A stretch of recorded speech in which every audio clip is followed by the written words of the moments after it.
The rope was already tied around Ayana's neck when the crowd began chanting for blood.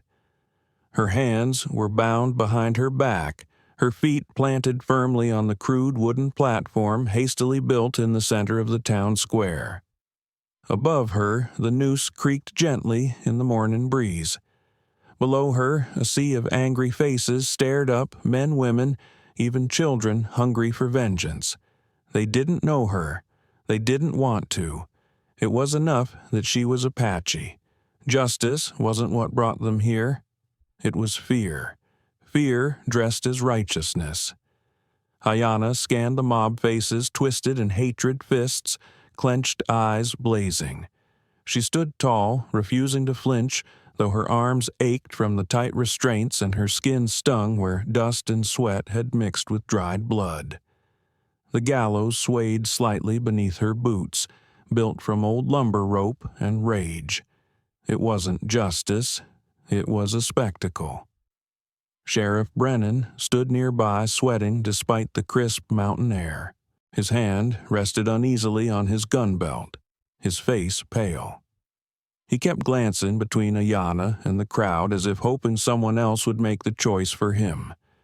His lips moved slightly, prayers or apologies she couldn't tell. Ayana saw the tremble in his fingers. He knew this was wrong, but he wasn't strong enough to stop it. A woman near the front with a face pinched tight by grief and anger picked up a rock and hurled it at the platform. It struck Ayana on the shoulder. She staggered but did not cry out. The crowd roared delighted by her pain. Another stone followed, then another. Each impact brought cheers as if punishing an innocent woman brought them closer to peace.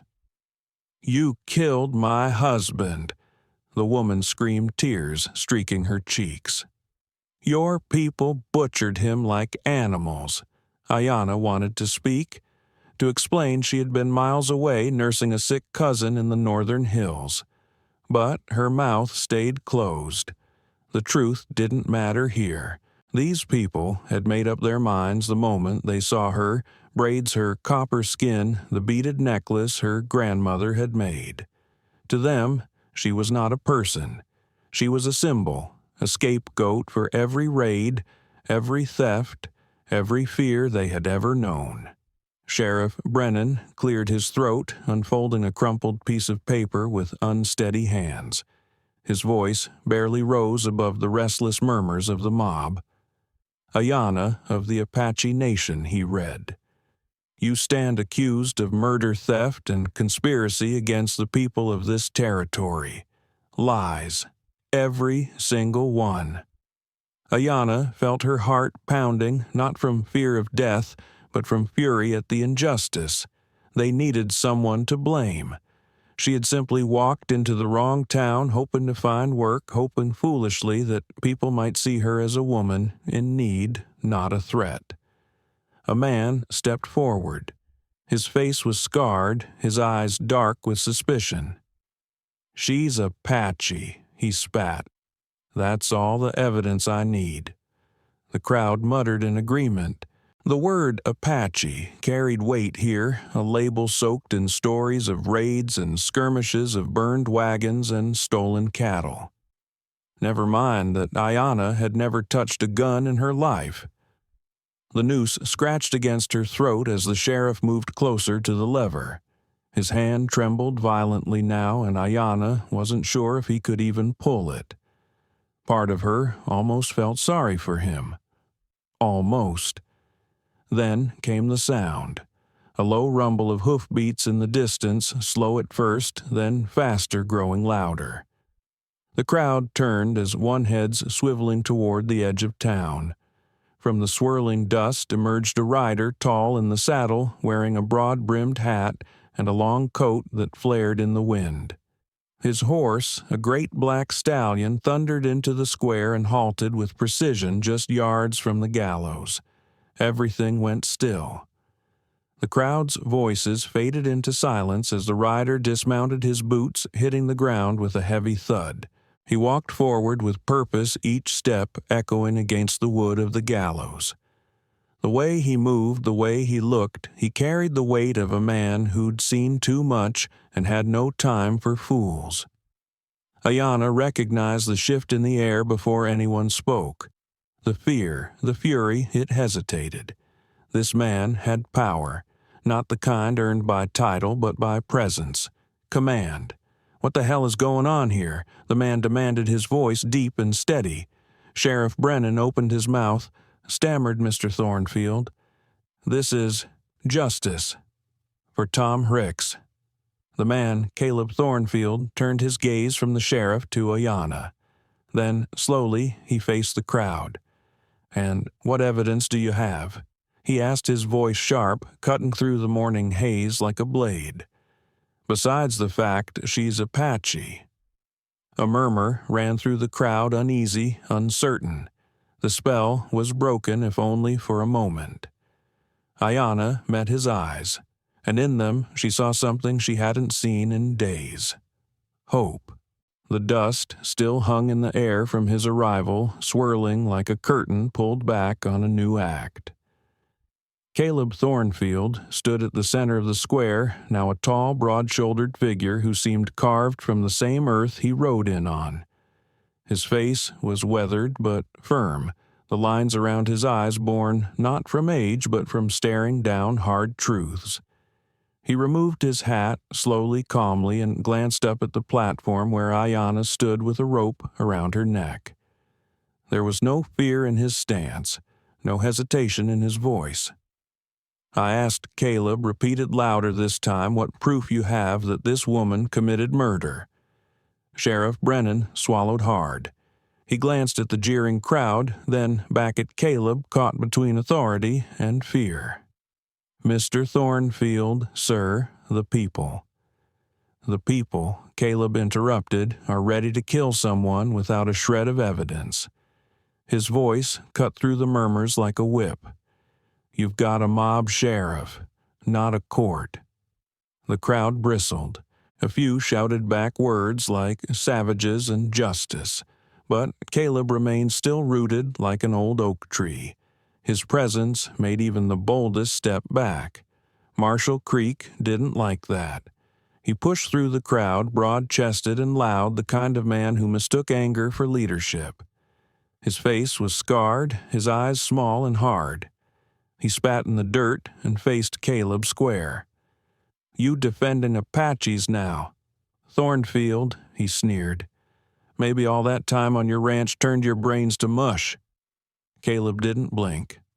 "I'm defending common sense. You're about to hang a woman based on where she was born and the shape of her face. That's not justice. That's cowardice." Creek stepped closer, fists clenched. "She's Apache. That's all we need. Her people killed Tom Ricks, stole his horses, burned his place to the ground. She's here to scout for the next raid." "That's your evidence," Caleb asked, his voice deadly calm. "Her bloodline." Creek's face flushed red. "That's how it works out here. You ride with the devils, you pay the price." Then, by that logic, Caleb said, his eyes sweeping the crowd, "Every white man here is guilty of the things white soldiers did to Apache children at Sand Creek. Should we hang you all too?" The square went quiet. A ripple of discomfort passed through the townspeople. They shifted their weight, avoided eye contact. Creek's voice rose desperate to reclaim control. "You soft on her, Thornfield, or do you just like how she looks in a rope?" The insult hit low. The crowd tittered, the moment teetering on the edge of something dangerous. Caleb's jaw tensed. He stepped forward now, inches from Creek. The square held its breath. "Careful," Caleb said, his voice ice cold. "I've buried better men than you for saying less." Creek's hand hovered near his belt. Caleb's gun was still holstered, but the way he stood made it clear he didn't need to draw first to win. Sheriff Brennan raised his voice, strained and cracking. "Now, gentlemen, there's no need for violence." "No," Caleb snapped, "because that's exactly what this is, a slow coward's violence wrapped in rope and lies." Ayanna watched from the platform, stunned. Who was this man? Why was he risking everything for her? She had never seen him before, never even heard his name until now. Yet here he stood shielding her from an entire town's hatred. The tension reached a breaking point when a young man stepped forward from the back of the crowd, his voice shrill. "My pa said the only good Apache is a dead one." Caleb turned slowly, his gaze locking onto the boy. "Did your pa also teach you to murder women? Or is that something you figured out on your own?" The boy's face turned crimson. His hand went to the knife on his belt. But before he could draw, a firm voice rang out above the crowd. "Maybe we should hear what she has to say." The voice came from Dr. Morrison, the town physician, older, respected, and rarely ignored. He stepped forward, adjusting his spectacles, his medical bag swinging at his side. "Before we do something we can't take back," he continued, "we ought to at least listen." Creek barked a laugh. "You serious, Doc? Since when do we negotiate with savages?" But the air had shifted again. The crowd, moments ago a snarling beast, was now uncertain. Whispers broke out. Eyes turned toward the sheriff, toward the woman on the platform, and then back to Caleb. "The doctor's right," Caleb said. "You hang someone today, you better be damn sure she deserves it." Sheriff Brennan hesitated. "We could hear her out, I suppose. That doesn't mean we're cutting her down," Creek snapped. "No," Caleb said, his voice steel now, "but no one should defend their life with a rope around their neck." He turned to Brennan. "You cut her down, or I will. And if I have to climb that platform, there'll be hell to pay." The sheriff stood frozen for a heartbeat, then nodded slowly. He climbed the steps and reached for the rope. Ayanna's knees weakened as the pressure lifted from her throat. She gasped her first real breath in hours. As her hands were untied, Caleb looked up at her. "Now, Miss, where were you when Tom Ricks died?" Ayanna rubbed her wrists, the rope burns throbbing. She looked out over the crowd. Most still wanted her blood, but some, just a few, seemed willing to listen. "I was 50 miles north," she said, her voice steady. "In the hills, tending to my cousin. She had yellow fever. I never left her side." A scoff came from Creek. "Convenient story." Dr. Morrison stepped forward again. "What symptoms did she show?" Ayanna answered in detail. Burning fevers, yellow skin tea from willow bark, crushed echinacea root. The doctor's brow rose. "That's correct. Most folks wouldn't know those remedies." He turned to the crowd. "She knows real medicine. That isn't the knowledge of a raider." But Creek wasn't done. "Still doesn't prove anything." That's when another voice rang out. A ragged man in trail-worn clothes stepped into view. "I saw her," he said, "up by Eagle's Nest Rock. She was nursing a sick girl." The crowd gasped. Caleb stepped back, arms folded. Ayanna lowered her eyes. For the first time, she felt the rope wasn't the only thing that had loosened. Maybe, just maybe, truth had a chance. For a moment, the wind seemed to still over the town square. Dr. Morrison, standing tall despite his years, looked from Ayanna to the crowd. He was no gunslinger or lawman, but his presence carried weight borne from decades of delivering children, tending wounds, and burying those he couldn't save. His word was trusted, and now he was the first in this crowd of angry faces to show a flicker of reason. "We can't hang someone," he said plainly, "without hearing what she has to say. Not if we're going to call ourselves civilized." The silence was brittle, like ice stretched too thin. Ayanna, still on the platform but no longer choking under the rope, took a breath. Her throat ached. Her wrists were raw, but her voice did not tremble. "I wasn't anywhere near Tom Ricks's ranch when he was killed," she began. I was 50 miles north in the hill country, caring for my cousin. Convenient, someone muttered from the crowd. Creek, arms crossed and jaw clenched, scowled like a man watching his prize slip away. But Dr. Morrison lifted a hand. What illness did she have? Ayanna turned her gaze to him, surprised by the question. She burned with fever for 3 days. Couldn't keep water down. Her skin turned yellow like dying leaves. The doctor nodded. And how did you treat her? With cool cloths. Willow bark tea. Crushed echinacea root mixed with honey. The crowd murmured. The names of those herbs meant little to them, but to Dr. Morrison they spoke volumes. That's yellow fever, he confirmed. And those are the correct treatments. Most white doctors wouldn't have known that, let alone someone accused of superstition. He turned toward the townspeople. This woman has healing knowledge, not the ways of a raider or killer. Still suspicion lingered in the air like smoke. Creek barked out, knowing folk medicine doesn't mean she didn't scout for raiders. She could have been doing both. Ayanna stood her ground. My cousin's name is Singing Bird. We camped near Eagle's Nest Rock by the stream that still runs in dry season. That's where I was. Her voice didn't plead. It simply told the truth. Another murmur ran through the crowd, quieter now.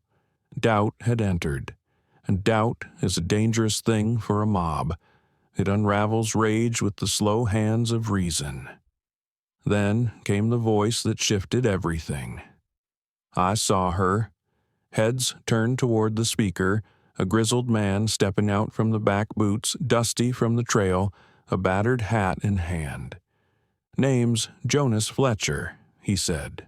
I've been working claims up near Eagle's Nest Rock.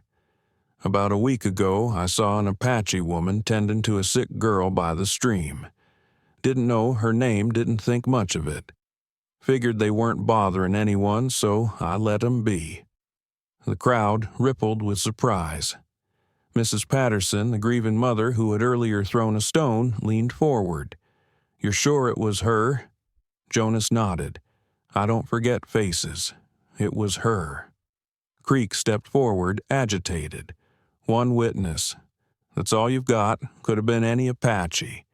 Could have been a trick. But the weight of Fletcher's statement had landed. People looked at one another unsure. A few lowered their eyes. Others crossed their arms not out of defiance but because their certainty had begun to fray. Ayanna met Jonas Fletcher's eyes, gave him a slight nod of gratitude. He returned it solemn and quiet, then stepped back into the crowd. Caleb stood near the platform, arms folded, watching all of it. His eyes never left Ayanna's face. He saw it the way she held herself, the way she refused to beg even now. She had the steel of someone who had survived worse things than a noose. Dr. Morrison turned again to the sheriff. Brennan, I think we ought to delay this execution until more is known. If even part of her story is true, we've made a grave mistake. Sheriff Brennan, still sweating and pale, looked like a man torn in two. I don't know. Then I'll decide for you, Caleb said firmly. There's enough doubt here to stop this madness. If justice means anything in this town, it means we don't hang people just because we're afraid of what they represent. The crowd stirred. Not everyone was convinced, but not everyone wanted to be part of a lynching anymore either. Creek's voice rose again, desperate. She's still Apache. Even if she didn't kill Ricks, she's still one of them. They've raided us, killed our people. Caleb didn't flinch. And every white man here is innocent, I suppose. No crimes ever committed by our side. A heavy silence answered him. Then, from near the edge of the square, a small voice called out young, cracking with urgency. Stop. Please stop. All heads turned. A boy, no more than 12, came running through the crowd, dust clinging to his shirt, tears streaking his face. In his hand, he clutched a scrap of cloth blue with white stitching. Billy Sheriff Brennan asked in disbelief, "Billy Hicks." The crowd gasped. It was the son of the man Ayanna stood accused of killing. Billy ran to the front, panting, eyes wild. "You can't hang her. She saved me. She didn't kill my pa. I saw who did." His words hit the square like a lightning strike. Creek stepped forward, face pale. "What are you talking about, boy?" Billy raised the cloth. "3 white men. They had our horses, took our supplies. Pa told me to hide in the rocks. I watched. I saw their faces. One had a scar like a crescent moon. Another limped. They weren't Apache. They were white men dressed like cowboys." Ayanna froze. The crowd stood stunned. Caleb stepped toward the boy. "Are you sure?" Son Billy nodded, eyes blazing. "I know what I saw. And when I was running, Miss Ayanna found me. I was hurt. She helped me, hid me, saved my life." The mob's certainty shattered like glass. Ayanna looked at the boy, this small, brave soul, and for the first time her hands stopped shaking. Truth, it seemed, had finally spoken. The town square had never been quieter. Billy Hicks, barely 12 years old, panting and flushed, stood before a crowd of people who had been ready to kill. In his hands he clutched a torn piece of blue cloth, the kind no Apache would wear its white machine stitching frayed at the edges. His face was smeared with tears and dust, but his voice, though shaking, held the force of truth. "She didn't kill my pa," he said loud enough for every person in the square to hear. "Ayanna saved me." The silence cracked into murmurs. Sheriff Brennan took an uneasy step forward, clearly shaken. "Billy, son, you should be with your ma. What are you doing here?" Billy's eyes burned with urgency. "I had to come. You're gonna hang the wrong person." Creek, standing rigid and red-faced, sneered. "You're confused, boy. You saw shadows. You were scared. Don't let grief twist your mind." Billy's voice sharpened. "I know what I saw." He turned to face the crowd directly. "Pa and I were checking the north pasture when we heard shots. He told me to hide in the rocks while he went to see what was happening. That's when they came. 3 men, white men, dressed like cowboys, but they had their faces covered with bandanas. Gasps rippled through the townspeople like wind in dry grass. One of them had a scar on his hand," Billy said, holding up his own hand to mimic the crescent-shaped mark. "Another one limped like he'd been shot before. I watched them take our horses. They already had our supplies. When Pa tried to stop them, they shot him. I heard him scream. Then I saw them ride off. They weren't Apache, not even close." The boy's small hands clenched tighter around the piece of cloth. "This tore off one of their shirts when Pa tried to fight back. I grabbed it before they saw me." He held it up high. The fabric shimmered faintly in the sun. Dr. Morrison stepped forward, accepting the cloth carefully. He inspected it with the eye of a man who'd seen every kind of injury, every kind of lie. "This is cotton," he confirmed. "Good quality, machine-stitched, not something you'd find in any Apache camp." Mrs. Patterson, the grieving mother who had earlier cried out for Ayanna's death, covered her mouth with her hand. The world tilted under her feet. Caleb stepped toward Billy slowly. "Son, are you certain?" His voice was calm, but his eyes were sharp with intensity. Billy nodded. "I've never been more sure of anything. And when I ran, when I was bleeding, it was her Ayanna who found me. She stopped my leg from getting infected. She gave me water. She kept me safe." Ayanna stood frozen. Her throat burned from the rope's memory, but now her eyes burned too. She looked at the boy, and what she saw wasn't just courage, it was grace. Creek wasn't finished. His voice rose desperate to claw back the control he was losing. "This proves nothing. Maybe those men were working with the Apaches happens all the time. White outlaws teaming up with savages to raid honest folks. You really want to keep going down this road?" Caleb's voice was low dangerous. You'd rather cling to lies than face the truth. The crowd had turned. The mood shifted again, and this time it didn't come back. Jonas Fletcher, the old prospector who had earlier spoken up for Ayanna, stepped forward once more.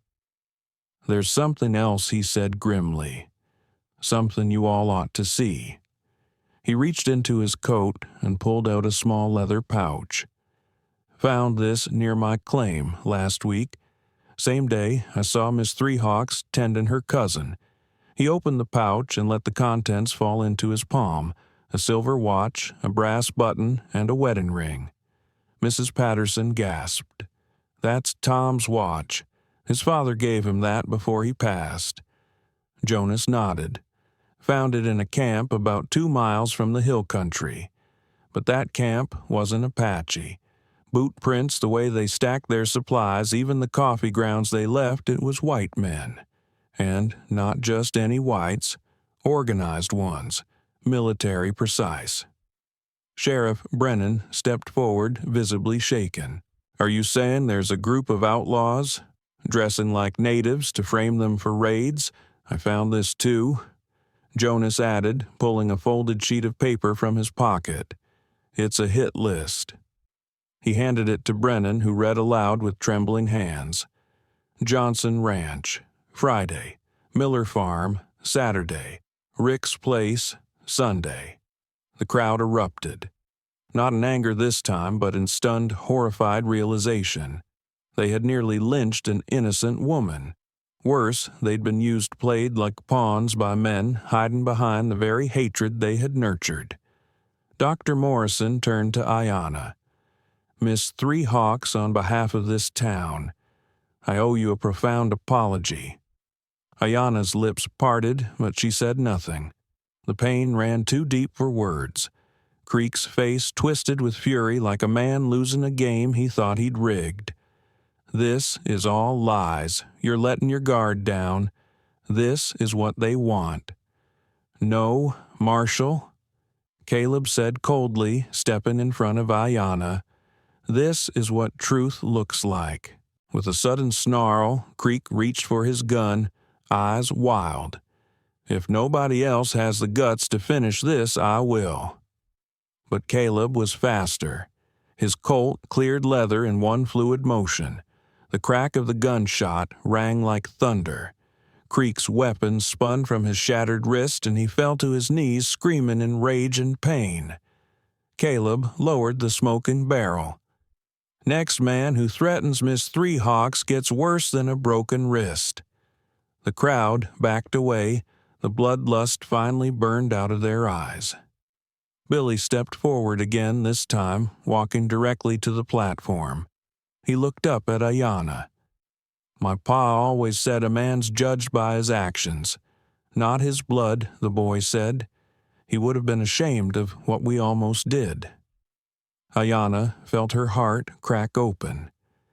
She reached down, gently, took the boy's hand, and for the first time in a long time, she smiled. The hush that followed Jonas Fletcher's revelation was unlike any silence that had come before. This was not the stillness of suspense. It was the weight of shame settling in on an entire town. In his weathered hands, Jonas held a truth that could no longer be denied: a silver watch engraved on the back with T.H. for Tom Ricks, a brass military button, and a gold wedding band worn smooth by years of love. These items, torn from a murdered man's life, had been found not near any Apache camp, but in a clearing used by white men. "I know what I saw." Jonas said, his voice firm despite the quiet tremble beneath it. The prints weren't moccasins, they were boots. Their campfire had coffee grounds and tobacco brands you don't find in any tribal market. They even left behind whiskey bottles, store-bought, not traded. These weren't Apaches. They were outlaws trying to stir war and keep the bounty hunters busy, looking in the wrong direction. The crowd leaned in as Jonas reached into his pocket and pulled out a folded piece of paper dirty and creased. And this, he said, handing it to Sheriff Brennan, was in their pack. The sheriff's hands trembled as he unfolded it and read aloud, Johnson Ranch, Friday Miller Farm, Saturday Rick's Place, Sunday. Gasps spread like fire through dry timber. Brennan's voice cracked as he looked up, eyes wide with realization. Tom Ricks was killed Sunday. It wasn't just evidence, it was a confession in ink. Ayanna stood on the platform, silent breath caught in her throat. Her life, just minutes earlier dangling on a rope, was now vindicated. The truth, long buried under layers of fear, ignorance, and prejudice, had clawed its way to daylight. The crowd shifted uneasy. Some looked at Ayanna with new eyes, while others couldn't meet her gaze at all. Faces, once twisted with rage, now softened with guilt. Dr. Morrison stepped forward, nodding. There's your proof, plain as the sky. We've been wrong. Mrs. Patterson, who had earlier screamed for Ayanna's death, now wiped her eyes and whispered, "Oh God, what have we done?" Even Sheriff Brennan, long passive, straightened his spine and cleared his throat. Miss Three Hawks, on behalf of this town, I offer a formal apology. You are free to go. No charges stand. But not everyone was ready to let go of hate. Marshall Creek, his arms still wrapped in a sling from his earlier scuffle, stood rigid, his eyes narrowed and lips curled in disgust. So what, he barked. You think this changes anything? Even if she didn't kill Ricks, she's still one of them. Still Apache. He turned to the crowd, searching for agreement. How many of you have lost someone to their raids, huh? Their knives, their fires? No one answered. The town had grown tired of carrying the weight of his fury. Caleb stepped forward, slow and steady. Enough Creek. But Creek wasn't finished. His hand dropped to his belt. His fingers curled around the grip of his revolver. Ayanna saw it before anyone else. The rage in his eyes, the tremble of his arm. He wasn't aiming to reclaim pride, he meant to kill. Her breath caught in her throat. She tried to step back, but stumbled the edge of the platform, biting at her boots. Creek's gun began to rise, but Caleb was already moving. His revolver flashed from its holster in a blur of motion, the metallic crack of the shot splitting the heavy air. Creek's gun flew from his hand, his wrist shattered by Caleb's bullet. He screamed and dropped to his knees, blood soaking the dust. No more, Caleb said, his voice flat and final. You draw again, and I won't aim for your arm. The square froze in stunned silence. Ayanna stared at Caleb, stunned not just by his speed, but by the look in his eyes. He hadn't just saved her life. He had claimed it as worth defending. Billy Ricks stepped forward, his small frame trembling but resolute. She saved me, he said again, louder this time. You all saw what almost happened here. My pa would have been ashamed. His words hit the crowd like a sermon. Jonas Fletcher nodded. I'd ride with her before I'd ride with any of those cowards pretending to be white men. Mrs. Patterson stepped closer to Ayanna, her voice cracking. I'm sorry. Truly, I was wrong. One by one, heads bowed. Hushed apologies were murmured. But Ayanna didn't speak. She simply looked out over them, all the ones who had nearly murdered her, and knew their shame was only beginning. Sheriff Brennan climbed the steps, cut the final loop of rope still hanging from the beam. This platform should never have been built. Caleb holstered his gun, then turned to Ayanna. Those outlaws are still out there. They framed you. They'll do it again." Ayanna nodded, her voice quiet but firm. "Then we find them." Brennan straightened. "I'll deputize you both. With Dr. Morrison's help, the town council will back it." Billy raised his hand. "I'm going too. They killed my pa. I got a right to see justice done." No one argued. And just like that, the woman who had been one breath away from death, the boy whose father had been murdered, and the stranger who chose truth over safety, rode off together into the hills to finish what the mob had started for all the wrong reasons. Justice was no longer in the hands of the crowd. It belonged to the ones brave enough to seek the truth. 3 days had passed since the gallows creaked under the morning sun.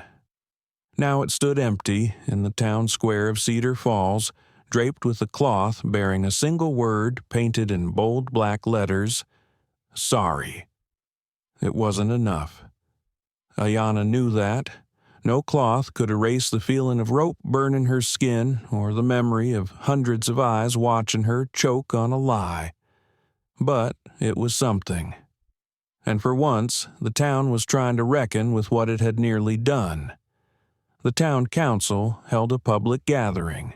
Sheriff Brennan stood awkwardly in front of the platform, hat in hand, surrounded by townsfolk who days earlier had demanded blood. His voice was clear, but not proud. "We were wrong," he said. "Miss Ayanna, Three Hawks was nearly killed because we let fear speak louder than facts. That ends today." Dr. Morrison spoke next, followed by Mrs. Patterson, who had once hurled stones at Ayanna's face and now could barely meet her eyes. "You saved that boy," she said softly, gesturing to Billy when you had every reason not to. "I'll never forget that." Ayanna stood quietly as the apologies washed over her. Not words she needed, but ones the town needed to speak. It wasn't forgiveness she gave them. It was something colder, heavier permission to carry their guilt. But the time for speeches ended quickly. There was still justice to be served. That same afternoon, Ayanna saddled her horse. Caleb rode beside her, checking the cartridges in his rifle. Billy, barely tall enough to strap his father's weapon across his back, was already mounted and staring at the trail ahead with a focus well beyond his years. They followed the trail north toward Eagle Canyon. The terrain was rugged, scattered with sharp rocks and thorny brush, but Ayanna moved through it like it was home. Her people had hidden in these hills for generations. She knew where the land breathed, where it whispered danger, and where it would hide a lie. They moved swiftly, guided by signs most would miss hoof prints, smoothed over two carefully broken branches, faint ash from an extinguished fire. "There," she said, pointing toward a thin trail of smoke rising beyond a ridge. "They think they're still safe, still hidden behind our silence." Caleb nodded. Not anymore. By the time they reached the canyon rim, the sun hung low. Below, the outlaws lounged beside a small campfire, laughing, chewing jerky, and cleaning stolen rifles. Piles of supplies surrounded them: blankets, tools, a pair of silver spurs, and resting beside a rock, Tom Ricks's watch, its chain glinting in the firelight. Billy's breath caught. "That's it," he whispered. "Pause." Ayanna squinted. 3 men, one with a scar on his hand, another limping near the fire. "Matches Billy's story," Caleb said. "We split up. Surround them." Ayanna shook her head. "Let me go first." Caleb's brow furrowed. "Too risky. They think I'm dead," she said. "Let me be the ghost they don't see coming." He hesitated, then nodded once. Ayanna descended into the canyon, leading her horse, slowly, posture-relaxed movements casual. From a distance, she was just a lone Apache woman, lost harmless, perhaps looking for water. The men saw her, laughed. Well, the scarred one called. Another one of 'em crawled out of the hills. Bet she knows where the rest are." Ayanna dismounted, kept her hands low. "Horse thirsty," she said, her voice quiet, broken English laced with exhaustion. The men relaxed. That was their mistake. Before the closest outlaw could blink, Ayanna moved. Her knife flashed like firelight, slashing the man's hand before it could reach his holster. At the same moment, Caleb's rifle cracked from above. The limping man spun and dropped. The third tried to run, but Billy stepped from the brush. His father's rifle leveled, his voice trembling but firm. "Don't move." Within minutes, it was over. The outlaws lay bound and bleeding, stripped of weapons and pretense. Ayanna retrieved the watch and placed it in Billy's palm. His fingers closed around it with reverence. Back in Cedar Falls, the trial was swift. With the stolen goods, the camp's location, and Jonas Fletcher's earlier testimony, the town had more than enough to convict. The outlaws confessed under pressure, naming others in their gang and revealing a broader plot to spark conflict between settlers and Apaches for land grabs and bounty scams. That night, the town held a vigil, not for the outlaws, but for what had nearly been lost. Ayanna stood at the edge of the crowd as candles flickered in the wind. Billy stood beside her, holding his father's watch tight. Caleb approached, his expression unreadable. "It's done." "No," Ayanna said softly. "It's just begun." She looked out at the people of Cedar Falls, some humbled, some haunted, some still unsure, and she knew the real work wasn't vengeance. It was memory.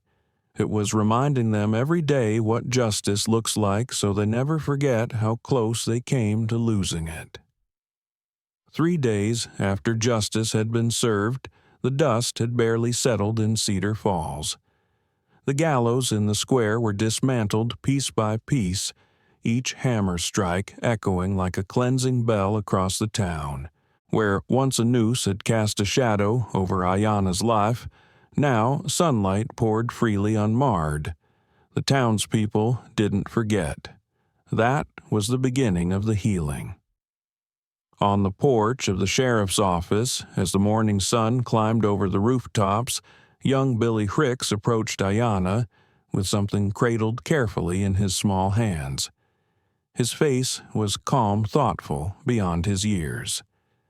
"Miss Three Hawks," he said, standing tall despite the heavy weight of the moment. "I want you to have this." He held out his father's silver pocket watch, the same one Jonas Fletcher had found in the outlaw's camp. It gleamed with meaning far beyond time. "My pa said, a person's judged by what they do, not who they come from." Billy continued, "You saved me. You didn't have to, but you did. And I know he would have wanted you to have this, to remember that not everyone forgets what's right." Ayanna blinked hard against the tears pressing behind her eyes. No white man had ever given her anything except suspicion or silence. But this boy, this orphaned child who had every reason to hate, was offering her the most precious thing he owned. She took the watch, slowly, reverently pressing it to her chest. "Thank you," she whispered. "I'll carry it always." The town did more than apologize with words. The trauma of nearly executing an innocent woman spurred real change. Under Sheriff Brennan's direction, and with Dr. Morrison's urging, the town council passed new laws requiring evidence before any arrest or conviction could be made. Mob accusations and race-based assumptions were no longer enough to put a noose around someone's neck. Eyewitnesses, material proof, and a hearing with legal oversight became mandatory. Cedar Falls, once a place where justice bent to fear, began to walk a different road. Ayanna didn't leave the territory. Instead, she chose to stay. Though many still looked at her with a mixture of awe and discomfort, she carved out a role no one expected: a bridge. Fluent in both English and her native tongue, Ayanna became the unofficial liaison between the Apache tribes and the white settlers of Cedar Falls. When disputes arose over water rights, grazing land, or misunderstood customs, it was Ayanna they called. She mediated, translated, calmed, and clarified. She turned suspicion into dialogue, anger into policy. And slowly, people listened. As for Billy, the boy grew tall and sharp-minded. Inspired by the trial, by Ayanna's strength, and by Caleb's relentless pursuit of truth, he pursued an education. With help from Caleb and donations from the town, Billy left for school and returned years later as something the West hadn't seen much of: a lawyer who defended indigenous rights. He never stopped wearing his father's watch, and whenever someone asked about it, he'd tell the story of an Apache woman who had once stood with a noose around her neck and how she changed a whole town without lifting a weapon. Caleb Thornfield remained a constant presence. Though he returned to his ranch, the bond he'd formed with Ayanna never faded. They didn't become lovers, though some in town gossiped as if they had. But what they shared was something deeper, forged in fire and tested by truth-trust. He came to town often, and when he did, he'd always stop by her small house on the ridge. They'd sit on the porch, sharing quiet thoughts over coffee, or ride together across the hills to check on families, both white and Apache, who now lived in an uneasy but growing peace. Funny thing about Justice Caleb once said, staring out at the horizon: when you treat it right, it don't care what color a man or woman is, just what's in their heart. Ayanna smiled. Then maybe there's hope yet. And there was. The story of Cedar Falls spread of the town that nearly murdered an innocent woman, then redeemed itself not with revenge, but with courage. Newspapers picked it up. Settlements from other counties sent delegates to learn what they'd done. And more than once, Ayanna was asked to speak on behalf of her people, not as a victim, but as a leader. She always declined the title. "I'm just someone who lived," she'd say. "Someone who didn't die when they wanted me to." But those who heard her story carried it with them.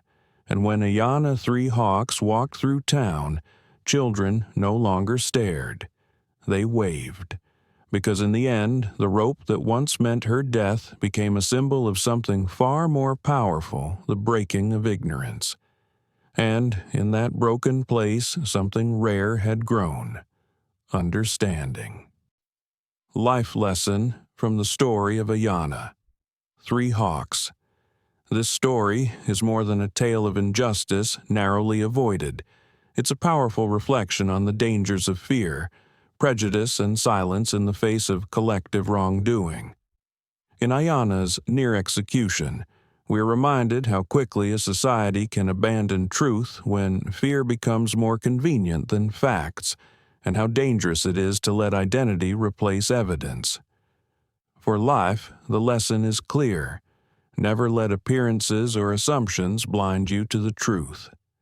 Courage isn't always loud. Sometimes it's standing firm in the face of hatred, choosing dignity over revenge, and daring to survive when others would rather see you disappear. Ayanna's quiet strength teaches us the power of resilience even when justice seems impossible. For society, this story is a warning against mob mentality. Justice must never bow to public opinion fear or inherited bias. Law must be rooted in truth, not tradition, and enforced by those with the courage to say enough when the crowd demands blood. True justice begins with listening. For humanity, Ayanna's journey reveals the beauty of transformation. A child's honesty, a stranger's courage, and a community's repentance prove that people can change. That compassion can bridge even the deepest divides. We are not bound to repeat the sins of the past if we choose to learn from them. And for the listener, the story asks, who would you be in that town square? the one who watches, the one who judges, or the one who steps forward even when it's dangerous to speak for what's right. Because in the end, justice doesn't wear a uniform or speak one language. Justice lives in those brave enough to protect it.